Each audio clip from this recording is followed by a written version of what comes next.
Welcome to the Red Bead experiment, a demonstration designed to help you understand system variation and principles of statistical process control. The Red Bead experiment is a classic quality management demonstration. Workers produce units by dipping a paddle into a container of mixed beads, without seeing the result. Management sets standards, measures performance, and reacts to results, just as in real workplaces.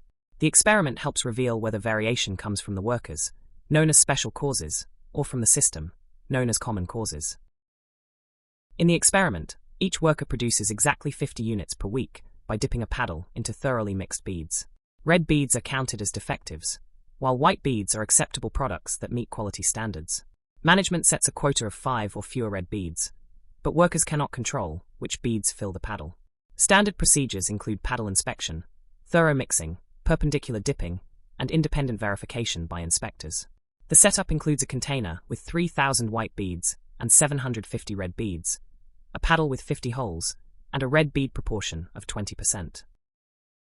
6 workers volunteered for the production team, each receiving identical training and following the same procedures.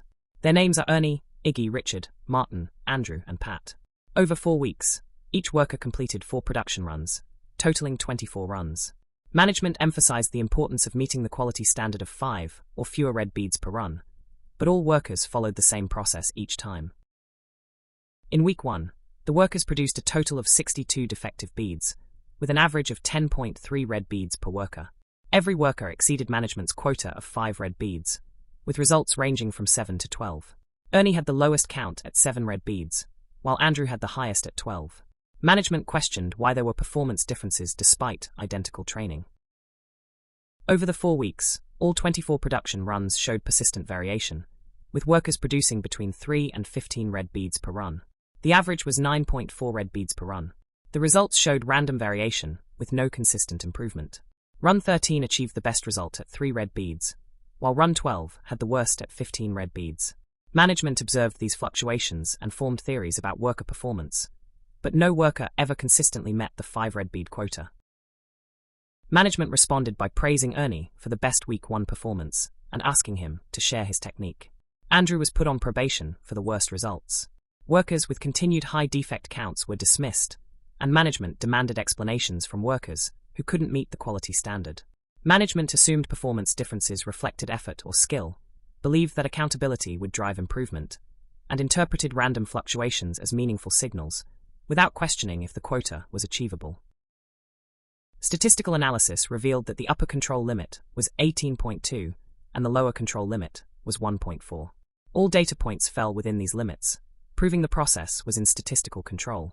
This means all variation comes from common causes in the system, not from worker actions. With a 20% red bead proportion, consistently achieving the 5 defect quota was impossible. Common cause variation is inherent in the system and affects all workers equally, making it predictable within control limits. Special causes are specific factors that affect individual workers and create points outside control limits. In the red bead experiment, all variation was common cause, yet management treated it as if it was special cause. Only management can reduce common cause variation through system improvements. The key lessons are clear. Workers cannot improve results beyond what the system allows.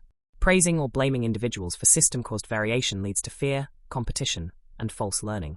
Statistical process control provides objective methods for understanding variation and guiding improvement. Management must take responsibility for system design and improvement, rather than pressuring workers. Remember, most problems come from the system, not the people.